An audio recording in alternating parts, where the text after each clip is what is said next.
Hello, my friends, and welcome back. Thank you very much for being with me again today.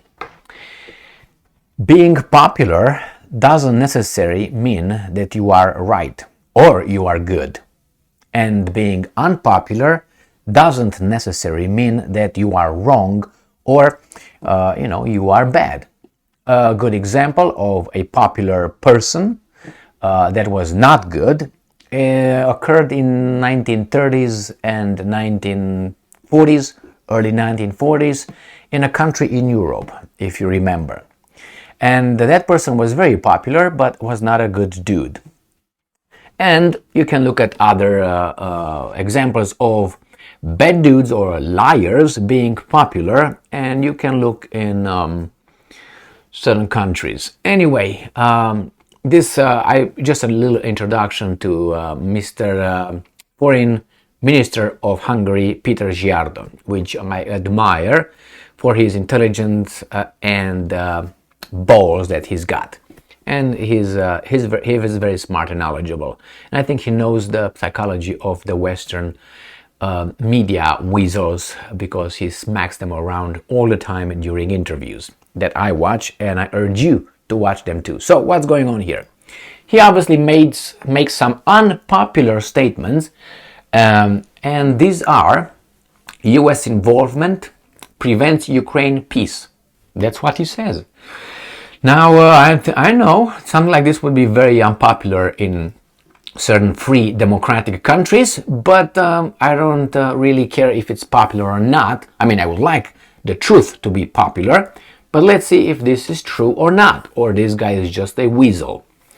Washington is also twisting Budapest's arm on NATO membership for Sweden. Near-term prospects for ending the Ukraine conflict are not looking good. Hungarian Foreign Minister Peter Szijjarto told the Turkish Anadolu agency on Wednesday. And I'm quoting Mr. Szijjarto, not these weasels. Unfortunately, all developments are showing a totally different direction.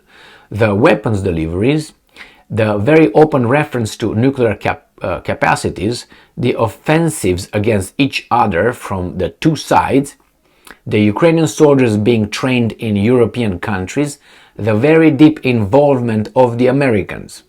So these are not heading towards peace for sure, end quote, he said during an interview in New York. Szijjarto also pointed out that Ukraine is only able to fight Russia because of weapons supplied by the US, and that a long-term peace deal would depend on an agreement between Moscow and Washington. I totally agree with that. Hungary, unfortunately, it should be between Ukrainians and Russians, but the whole thing is not actually between Ukrainians and Russians, it's between others and Russians. Hungary has repeatedly called for a ceasefire in Ukraine and urged a peaceful resolution of the conflict. Budapest has also refused to allow the transit of Ukraine-bound NATO weapons across its territory or training of Ukrainian soldiers on its soil.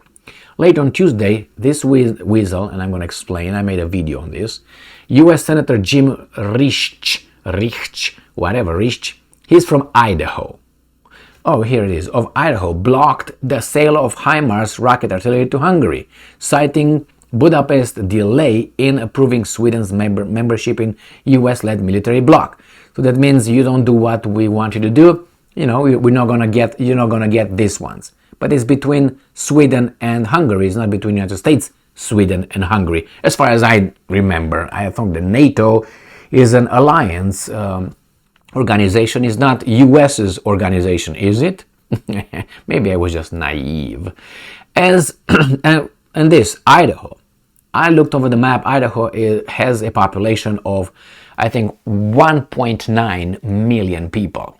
1.9. So let's see this, is it senator? I think he was a senator, right? Yeah, senator. This senator of Idaho. Let's see how many votes do you think he's got. So let's be generous. Let's give this senator 2 million people. From 2 million people, let's say you divide it in two, which would be, let's say, the people eligible to vote. You got, children and so on. Maybe let's don't give it half. Let's make it 60%, okay? So that would be about 1,200,000, let's put it. 1,200,000.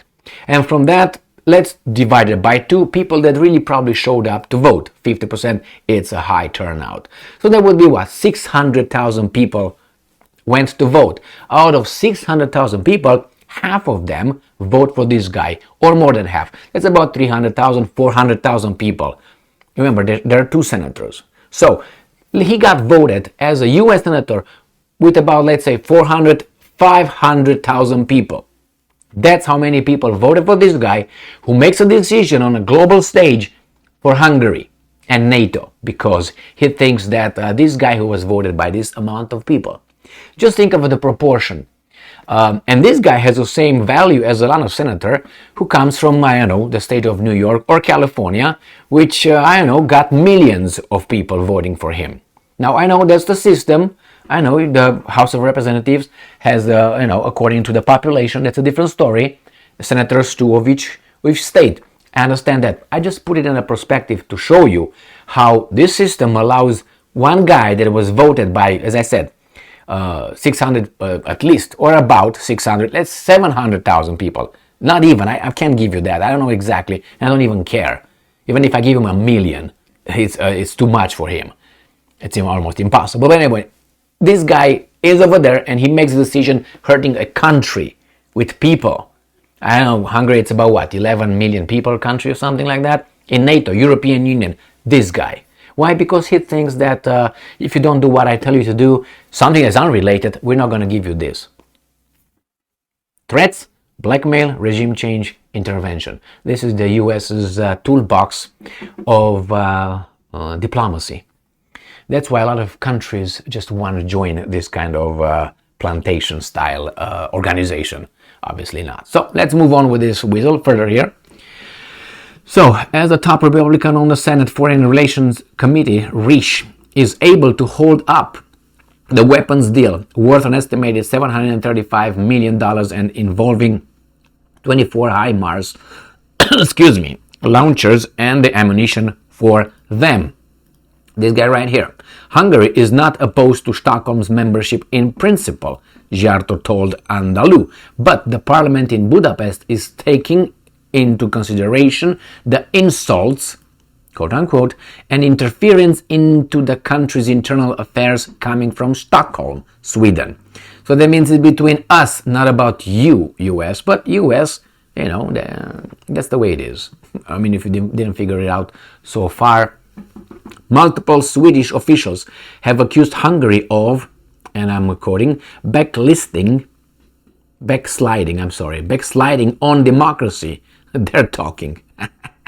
You're not going to have a country pretty soon, Sweden. Look at your little thing that you're doing over there. 25%. You know exactly what 25% means right now in your country. You're going to have a different kind of country. Democracy and the rule of law, and accuse Prime Minister Viktor Orban, elected official, by the way, more than this weasel, of acting like a dictator, as part of the EU campaign to compel obedience from Budapest. Yes, accusations by Sweden. And I'm quoting, we never interfere in the domestic issues of other countries, end quote, Szijjarto said.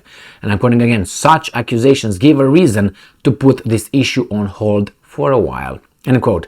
NATO is hoping to finalize Sweden's membership ahead of next month's summit in Vilnius, but even if Hungary succumbs to US pressure, that would still leave Turkey as a holdout.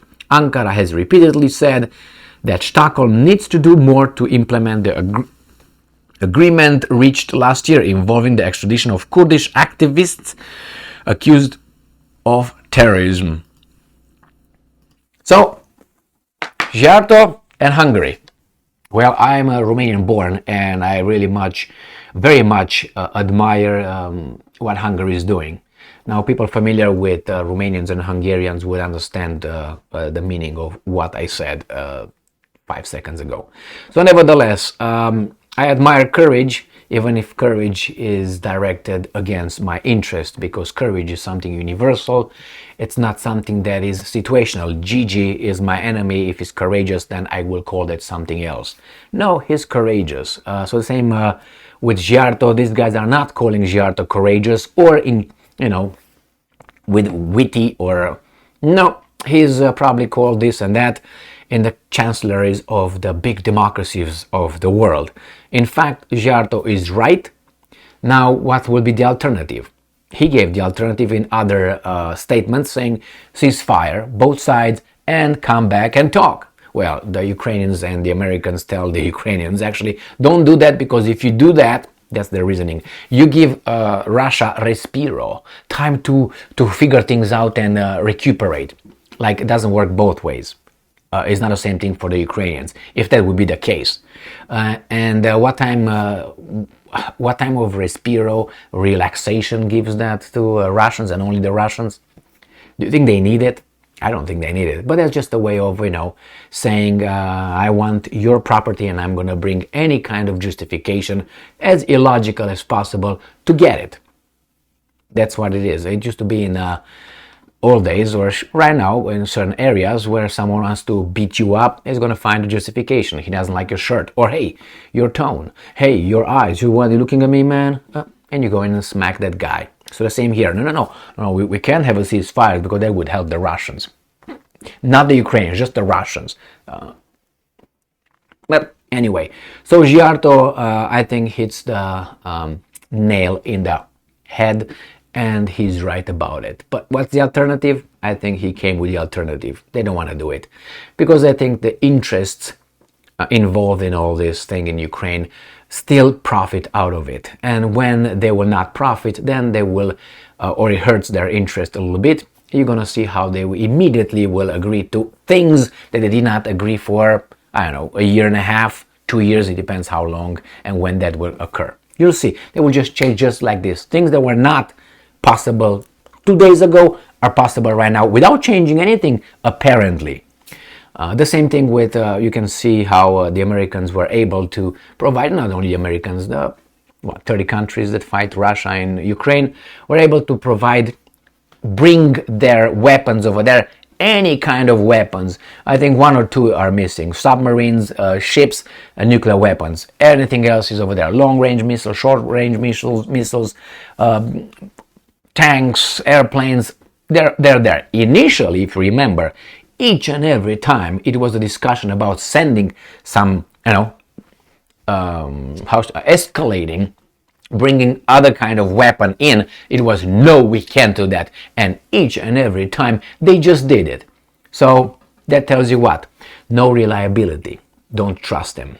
Oh, it changed. What changed? You're not winning? Or you just try to sell more weapons by showing how good your weapons are because the media says so. The Ukrainians say, oh my God, those weapons that you send us are great. Oh, they're great.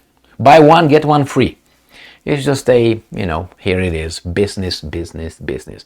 Place sanctions on Russian oil and gas and all that so we can sell ours that could not compete with theirs. Business. Oh, we're going to reconstruct you. Oh, you want to buy more weapons for Ukraine? Here, some loans from our bank. Business. Yeah, and save democracy and freedom and Zelensky and all that. If that's freedom and democracy in Ukraine, I don't want that. You can have it. She's too fat for me. Remember that song?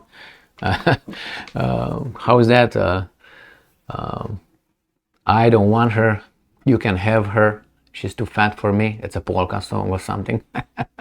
No, the same here. I don't want that kind of Zelensky-Stein democracy. Thank you very much for being with me again today. Stay strong, stay smart, look for the truth, and be just.